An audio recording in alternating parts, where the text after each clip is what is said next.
Hello दोस्तों, good morning. I hope कि आप सभी लोग बहुत ही अच्छे होंगे और खूब पढ़ाई कर रहे होंगे। आज के इस वीडियो लेक्चर में हम लोग ऑर्डर ऑफ रिएक्शन पढ़ने जा रहे हैं। ठीक,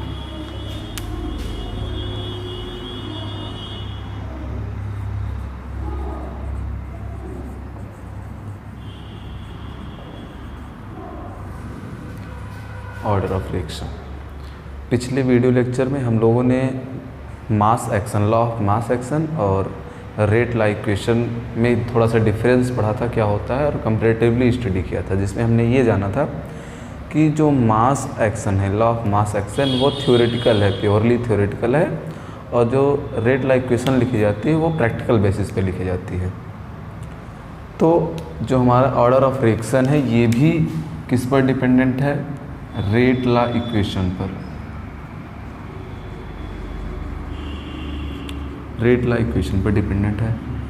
क्या होती है रेट लॉ इक्वेशन? क्या होती है? Rate of reaction is equal to specific constant के रिएक्टेंट्स पर x पावर की पावर, जहाँ पर x y क्या हैं, ये ऐसे कंपोनेंट्स हैं जो क्या करते हैं, जो एक्टिवली पार्टिसिपेट करते हैं रिएक्शन में। ठीक है, और ये कैसे पता चलते हैं? ये पावर्स कौन सी हैं? ये प्रैक्टिकल बेसिस पे पावर्स हैं। x एंड y क्या हैं? प्रैक्टिकल एक्सपोनेंट्स हैं।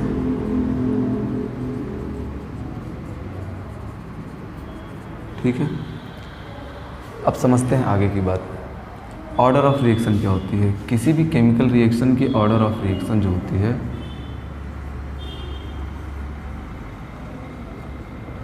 ये जो रिएक्टेंट्स हैं ना x y, इनका सम, इनको जोड़ देंगे तो क्या हो जाएगा? ऑर्डर ऑफ रिएक्शन हो जाएगा। ठीक है, अब जैसे कोई केमिकल रिएक्शन है, मान लेते हैं NO2 2NO plus O2 gives 2NO2। ये कोई केमिकल रिएक्शन है हमारे पास।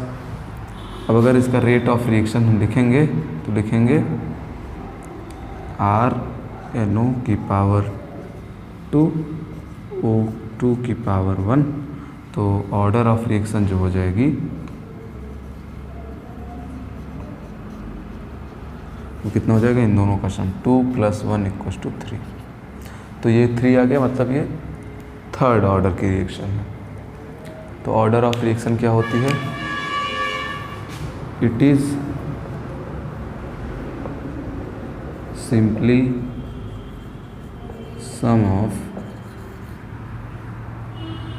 the exponents, the sum of power of concentration terms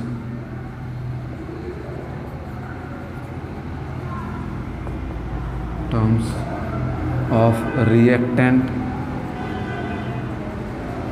in the rate law equation.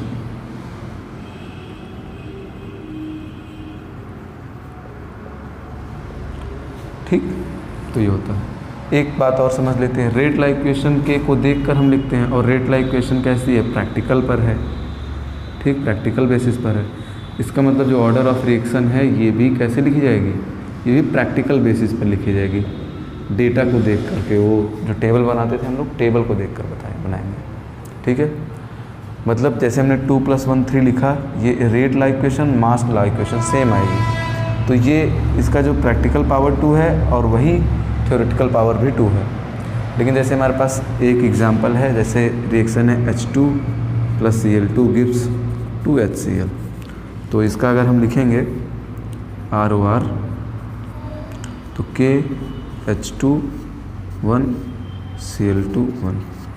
क्यों? क्योंकि 1 1 है, ये यहाँ पे भी 1 है और यहाँ पर भी 1 है। लेकिन ये मास लॉ ठीक है, ये लॉ ऑफ मास एक्शन के लिए ठीक है, लेकिन रेट लॉ इक्वेशन में ये पावर नहीं फॉलो की जाती। एक्चुअल में क्या होता है, जब इसका डेटा हमने देखा, मान लीजिए H2 का और Cl2 का और HCl का, तो देखिए अगर ये 0.5 मोल्स हैं इसके और इसके 0.5 मोल्स हैं इस टाइम पे, तो और इसके हैं 0.7, अगर इसका डबल करते हैं 0.5, ये 0.7 ही रहेगा। हमने इसको कांस्टेंट करके देखा, इसको बढ़ाया 1.0 किया, डबल किया तो भी ये 0.7 था, मतलब इसके रेट में कोई चेंज ही नहीं आ रहा था। मतलब ये इसका मल्टीपल में पावर कितना हो जाएगा, 0 हो जाएगा, इस पर डिपेंड नहीं करता है। तो ये जो आया 0, ये कहाँ से है, प्रैक्टिकल बेसिस पे, ये इसका रेट लाइक इक्वेशन हुआ। और यहाँ पर जब इसका ऑर्डर ऑफ रिएक्शन लिखेंगे तो वही प्रैक्टिकल वाली ही वैल्यू लिखा जाएगा, मतलब 0 + 0, और यहाँ पर आएगा। तो ये 0 ऑर्डर रिएक्शन होती है। तो ऑर्डर ऑफ रिएक्शन क्या होती है, सिंपली इन दोनों पावर्स को आप जोड़ दीजिए, जो कि कौन से हैं, रेट लाइक इक्वेशन के पावर्स को जोड़ दीजिए, जो कंसंट्रेशन टर्म पे पावर है, तो रेट लाइक इक्वेशन हो जाएगी। दूसरी चीज़, ये पूरी तरीके से प्रैक्टिकल बेसिस पर होता है। अब हम पढ़ते हैं ऑर्डर ऑफ रिएक्शन के टाइप्स, ठीक है।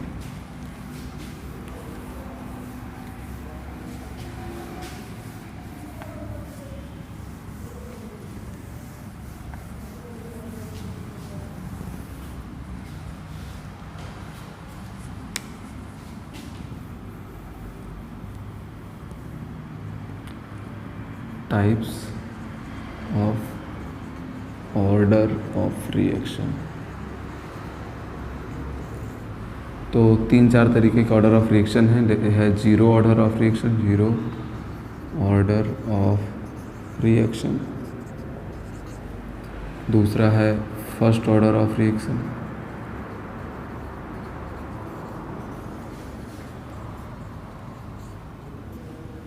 तीसरा है सेकेंड ऑर्डर ऑफ रिएक्शन,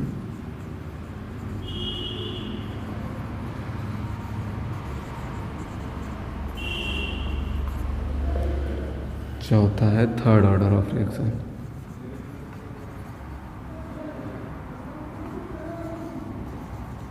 जो आपके 12th में है वो केवल 0 ऑर्डर और फर्स्ट ऑर्डर के ही बारे में पढ़ाई करनी है हमको, और इसी के बारे में डिटेल में पढ़ाई करनी है। इससे रिलेटेड न्यूमेरिकल सॉल्व करने हैं, इन दोनों पर नहीं। वैसे जो पावर्स थे x और y, इनका सम इसमें 0 होगा, मतलब sum of powers of concentration terms of rate of reaction is 0, then it is called as 0 order reaction. First order में क्या हो जाएगा, x + y की वैल्यू 1 आनी चाहिए, मतलब sum of power of concentration term should be simply equal to 0, that is first order. Second order के लिए कहेंगे x + y is equal to 2, और थर्ड एक ऑर्डर के कहेंगे x + y equal to should be 3। ये बातें हैं, तो क्या कह जाएंगे, थर्ड ऑर्डर रिएक्शन। आज के लिए इतना ही। अब अगले वीडियो लेक्चर में हम लोग 0 ऑर्डर रिएक्शन को डिटेल में पढ़ेंगे, उसका 0 ऑर्डर का रिएक्शन निकालेंगे, उसकी हाफ लाइफ की बातचीत करेंगे, उस पर बेस्ड न्यूमेरिकल करेंगे, फिर फर्स्ट ऑर्डर करेंगे, फिर मॉलिक्यूलरिटी पढ़ेंगे और आगे बढ़ते चलेंगे। आज के लिए इतना ही। Thank you class.